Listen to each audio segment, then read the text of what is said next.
Assalamualaikum warahmatullahi wabarakatuh. Perkenalkan, nama saya Latifah Gita Solifa dari kelas 12 MIPA 5. Di sini saya akan menjelaskan tentang kondisi ekonomi pada masa demokrasi terpimpin.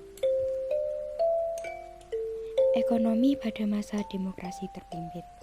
Pada masa demokrasi terpimpin, Indonesia baru 15 tahun merdeka. Perekonomian masih sangat lemah. Kondisi politik saat itu masih bergejolak. Berbagai pemberontakan terjadi di daerah. Pemberontakan dan gejolak ini membuat aktivitas perekonomian terganggu.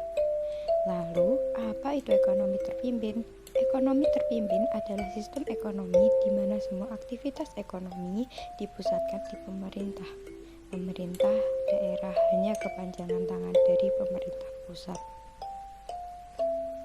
Ciri-ciri sistem ekonomi terpimpin. Yang pertama, semua alat dan sumber daya yang dikuasai pemerintah. Kedua, hak milik perorangan tidak diakui.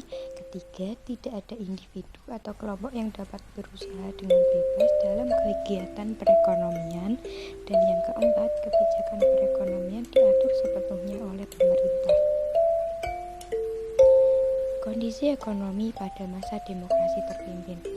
Ekspor dan investasi merosot, menipisnya cadangan devisa, inflasi mencapai ratusan persen, hingga harga kebutuhan pokok mahal.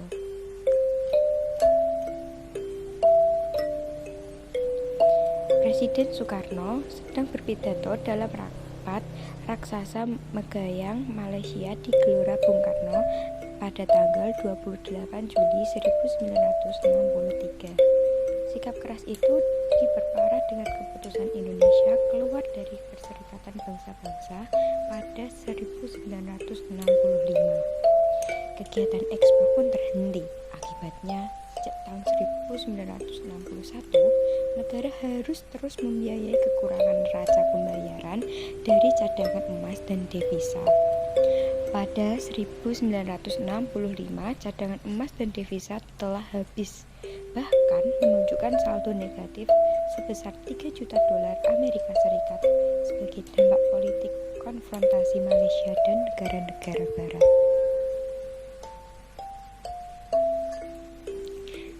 Penglai Kam dan H.W. Art dalam Indonesia Economy Facing a New Era 1966 mencatat krisis ekonomi ini berlangsung sejak 1960. Lebih dari itu, Soekarno juga makin gencar menghamburkan uang negara untuk menunjukkan kehebatan Indonesia.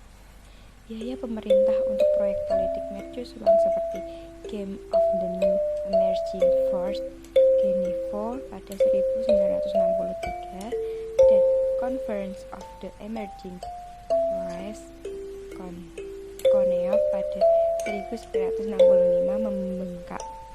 Buruknya perekonomian, besarnya defisit anggaran belanja pemerintah pada 1961 hingga 1965 meningkat dari 29,7% pada 1961 menjadi 63,4% pada 1965.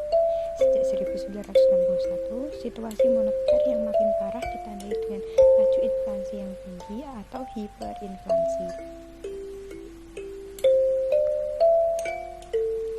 Pendapatan per kapita Indonesia turun secara signifikan antara 1962 hingga 1963. Situasi semakin parah ketika Indonesia keluar dari PBB.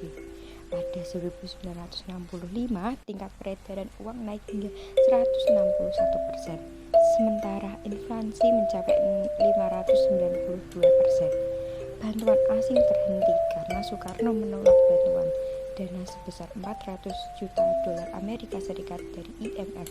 Investasi juga merosot tajam. Penyebabnya yaitu Indonesia baru merdeka, pemberontakan dan gejolak politik terjadi berulang kali.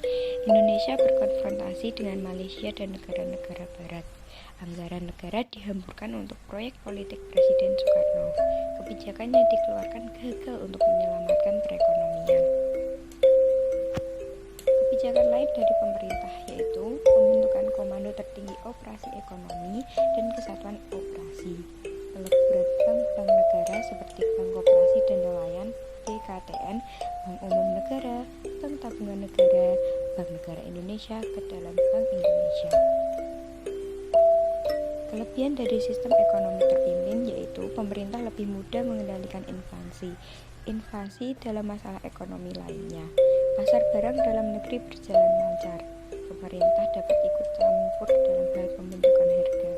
Relatif mudah melakukan distribusi pendapatan, serta jarang terjadinya krisis ekonomi sumber daya. Kelemahan dari sistem ekonomi terpimpin adalah mematikan inisiatif individu untuk maju. Sering terjadi monopoli yang merugikan masyarakat, serta masyarakat tidak memiliki kebebasan dalam memilih. Upaya perbaikan ekonomi pada masa demokrasi terpimpin yaitu pembentukan Badan Perencanaan Pembangunan Nasional, penurun nilai uang atau devaluasi, kenaikan laju inflasi, deklarasi ekonomi dalam Dekon, peningkatan perdagangan dan pengkreditan luar negeri. Terima kasih.